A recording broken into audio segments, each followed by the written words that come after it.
Un livre, une auteure, Anna de Pascal Desplechin.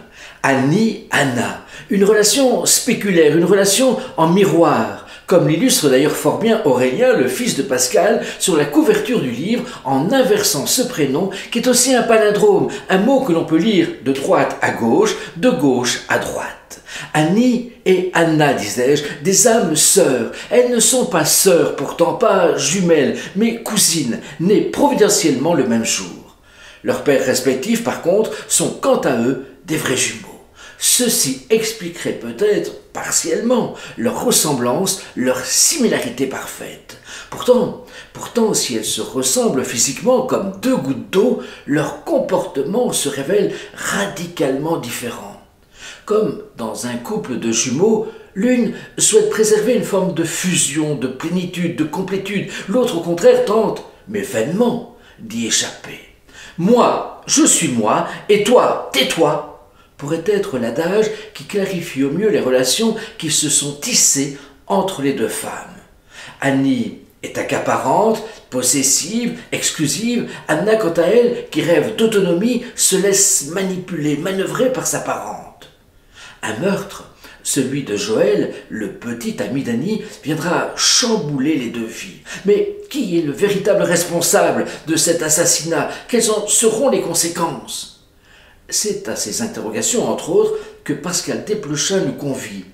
En dire davantage éteindrait le suspense, remarquablement bien entretenu d'ailleurs par l'auteur. Quand nous ouvrons le livre, nous savons en tout cas qu'Annie est morte et qu'Anna est dévastée, ravagée par la douleur de la perte. Désormais dans un home, Anna confiera ses souvenirs à Justine, une aide-soignante, toujours à l'écoute et elle-même sensible au travail d'écriture.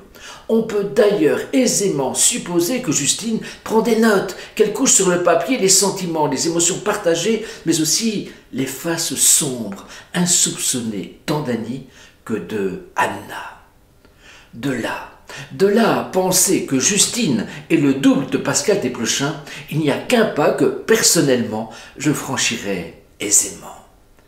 Anna, le 4e livre de Pascal Desplechin, s'affirme comme un excellent thriller. Il m'a véritablement été impossible de quitter le livre tant j'ai été pris d'emblée par l'histoire de double, de dualité, thème particulièrement cher à l'auteur. Le livre précédent, Réversible, dont j'ai parlé également, avait été salué par Amélie Nothomb.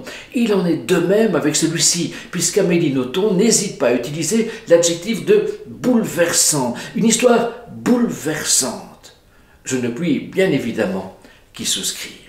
Il n'est jamais trop tard pour les cadeaux, alors pourquoi ne pas offrir ce 4e opus de Pascal Desplechin? Du même auteur précisément, L'absence de lui, L'enfer du miroir, Réversible, et ici donc Anna, aux éditions Pascal Desplechin 2024. En vente à la Procure et à la Tropézienne, à la rue des Mots à Tournai, mais aussi à la librairie de Quintombe, rue Albert, enfin carrément sur Amazon.fr.